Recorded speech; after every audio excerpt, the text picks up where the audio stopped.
बिस्मिल्लाहिर्रहमानिर्रहीम। अस्सलाम वालेकुम नाज़रीन, मैं हूँ आमशरी आरिफ हमीद भट्टी, लाहौर से मुख्तलिफ और अहम तरीन ख़बरों के साथ बाज़ गश्त सुनाई दे रही है कि अगले महीने में दमादम मस्त कलंदर होगा और इसका फ़ायदा सिर्फ और सिर्फ PTI को जाएगा, क्योंकि उनके पास लूज़ करने के लिए ऑलरेडी कुछ नहीं है।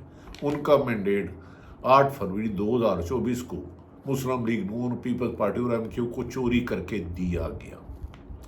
उनका लीडर 11 माह से गिरफ्तार है। उनके 95% लीडरों पर हज़ारों मुकदमात है, जेलों में है, यहाँ उन्हें बुनियादी हकूक़ से महरूम किया गया है। एक सूबे में हुकूमत होने के बावजूद भी उन्हें मजबूर किया जा रहा है। दूसरी तरफ हुकूमत की कश्ती में रोज़ बरोज़ सुराख होते जा रहे हैं। हुकूमत के बहुत से लीडरों ने, पुराने मुस्लिम लीग नून ने कहा, ये क्या तर्ज सियासत है कि एक तो इलेक्शन हारो, फिर भी चोरी करके मैंडेट ले लो और फिर एक बड़ी जमात पर पाबंदी लगाओ। कहा जा रहा है कि मुस्लिम लीग की कश्ती जो डूबने वाली है, कई लोग इससे छलांग लगाकर बाहर आ सकते हैं। दूसरी तरफ मरियम नवाज का बयान, जिसमें अहम अदारों को धमकियाँ दी गई, उनकी बकलाहट बता रही है कि खंडरात बता रहे हैं। खंडरात समझते हैं नाजरीन आप? खंडर बंजर ज़मीन जिसमें तूफ़ान आया हो, सैलाब आया हो, कोई चीज़ अपनी जगह पे ना हो, खंडरात बना रहे हैं। हमारा तारीशात थी। ज़ियाउल हक ने जो इमारत बनाई 1981 से और 85 में गैर जमाती इलेक्शन, वो अब हुकूमत, वो लोग अब अवाम की नफ़रत का शिकार हैं। वो जानते हैं कि अब ये 2022 नहीं रहा, 23 नहीं रहा कि उमर अताब बंदयाल फैसला दे और ये 90 दिन में इलेक्शन ना कराए और 190 दिन ले जाए। अब उन्हें पता है कि justice Mansoor Ali Shah chief justice बनने वाले हैं, justice Muneeb Akhtar chief justice बनने वाले हैं और 8/5 का फैसला आया है। अगर ना किया गया तो वज़ीर आज़म को तौहीन अदालत में इलेक्शन कमीशन, वो सिलेक्शन कमीशन, वो माफ़ी चाहता हूँ, सिलेक्शन कमीशन नहीं यार, ये जो राजा साहब ने सुना बाहर जा रहे हैं, हाँ, सलमान सुल्तान राजा या जो भी है, ये इलेक्शन कमीशन, ये बैरून मुल्क जा रहे हैं। दूसरी तरफ तरीके इंसाफ रोज़ रोज़ में एतमाद बढ़ता जा रहा है।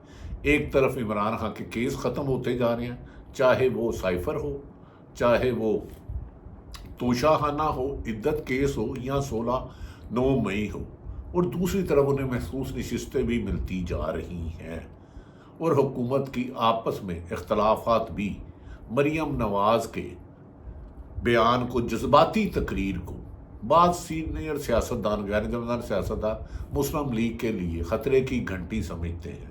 ये वही ख़तरे की घंटी है जब 1998 में जब नून लीग ने समझा कि अदालतें उनके खिलाफ है तो उन्होंने सुप्रीम कोर्ट पर हमला कर दिया।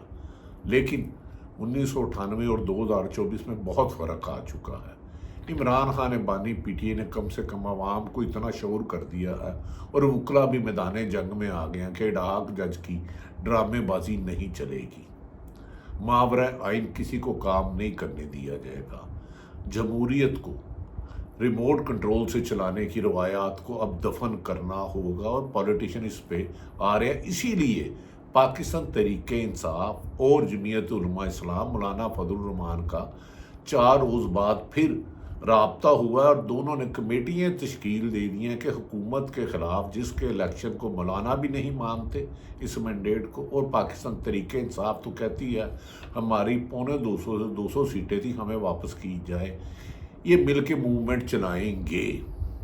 दूसरी तरफ KPK में बढ़ती हुई दहशतगर्दी पाकिस्तान के लिए एक बहुत बड़ा चैलेंज बन चुकी है।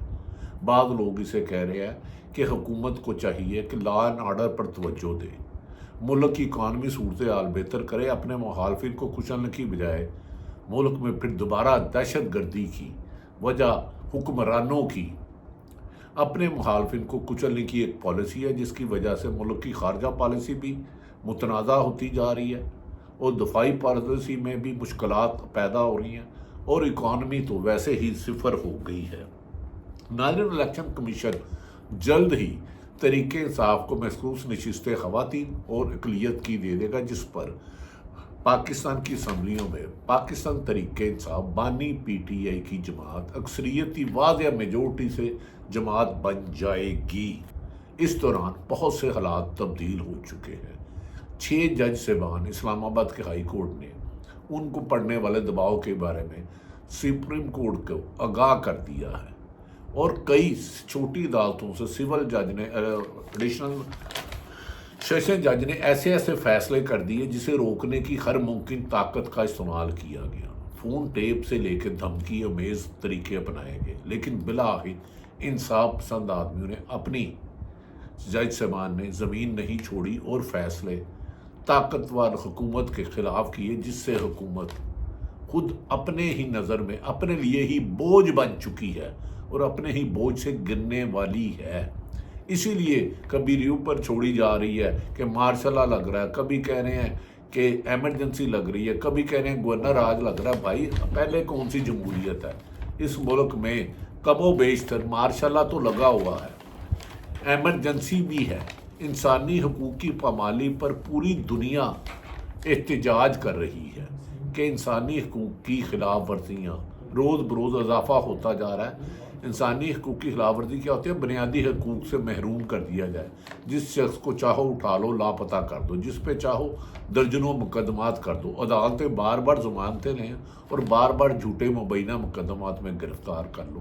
اس پر امریکہ کی قرارداد، کانگریس کی، UN کی قرارداد اور عالمی مبصرین بھی پاکستان آ رہے ہیں، جس میں یہ فیصلہ کیا جائے گا پاکستان میں اب جبر روکو، اور اس میں اگر جبر روکتے ہیں تو یہ حکومت کی کشتی ڈوب جائے گی۔ ناظرین، اب جج من پسند فیصلہ نہیں کرنے دیں گے۔ معاملہ یہ ہے کہ سپریم کورٹ کے آئین پسند ججوں نے طے کر لیا ہے کہ ہر قربانی دینے کے لیے تیار ہیں، لیکن ملک میں آئین اور قانون کو بچایا جائے گا، عدالتوں کی حکم عدولی کی روایات کو ختم کر دیا جائے گا۔ ناظرین، اب مختلف انہی معاملات میں کی وجہ سے معاملات کو حکومت کو چاہیے کہ وہ ہوش کے ناخن لے اور ملک میں جمہوریت کو مضبوط کرے، نہ یہ کہ من پسند طریقے سے حکومت چلائی جائے۔ مریم نواز نے کھلے عام ججوں کو جو دھمکیاں دی ہیں، شروع کر دی ہیں، اس پر وکلا سیخ پا ہیں، اور انہوں نے کہا کسی جمہوریہ جیسے جمہوریت میں کسی کو مداخلت کی اجازت نہیں دی سکتی، ایسے ہی ملک میں عدالتیں جو انصاف مہیا کرتی ہیں ان کو دھمکی دینے کی اجازت بھی ممکن نہیں ہے۔ مریم نواز کو اب ضمیر کی آواز پر فیصلہ دینے والے ججز کو آئینی ہاتھوں سے نبڑنے کی دھمکیاں دی جا رہی ہیں۔ جب آئین کو پاؤں تلے مسلنے والے اور قانون توڑنے والے اور انسانی حقوق کی پامالی کے خلاف آئینی راڑ آئے تو یہ سب سے زیادہ آئینی وار موجودہ حکمرانوں کے اوپر ہی برسنے کا خدشہ ہے، کیونکہ 2.25 سال سے جس طرح انہوں نے اس ملک کے آئین کے ساتھ کھلواڑ کیا ہے اور عوام کو مہنگائی کی چکی کے نیچے پیسا ہے، شاید اب یہ جلد سے جلوس کرنے کے قابل، احتجاج کے کسی بھی قابل نہ ہو، محلے لیول ملکی تو چھوڑ دے۔ ناظرین، ایسا لگتا ہے کہ حکومت کے ہاتھ سے گیم ہاتھ سے نکلتی دیکھ کر نون لیگ کے رہنما ایوان صدر بھی اور آصف علی زرداری سے بھی مدد مانگی ہے، لیکن آصف علی زرداری بھی کچھ بدلے سے سرکار نظر آتے ہیں۔ ناظرین، لگتا ہے کہ آنے والے دنوں میں نون لیگ کی کشتی میں جتنے سوراخ ہوتے جا رہے ہیں، اس کا ملاح یعنی کہ نواز شریف دوبارہ رائل فیملی کا مہمان یا لندن میں محفل فلیٹ میں جا سکتا ہے، یا اور کوئی تیسرا ملک بھی پسند کر سکتے ہیں، کیونکہ پاکستان میں سیاسی حالات بظاہر نون لیگ کی فیور میں نہیں، اور پی ٹی آئی کو عوام نے ضد بنا لیا ہے کہ ہم نے ایک دفعہ عمران خان کو پاکستان کا جمہوری وزیر اعظم عوام کے ووٹ کے ذریعے بنانا ہے۔ دیکھتے ہیں کہ فارم 47 کی نشستیں ملتی ہیں یا نئے الیکشن ہوتے ہیں۔ بہرحال اس حکومت کے 5 سال پورے ہوتے ہوئے بظاہر ناممکن سے لگتے ہیں، لیکن پاکستان میں ناممکن کو ممکن بنانا کوئی بھی قابل حیرت نہیں۔ اللہ تعالیٰ پاکستان کا حامی و ناصر ہو۔ پاکستان زندہ باد۔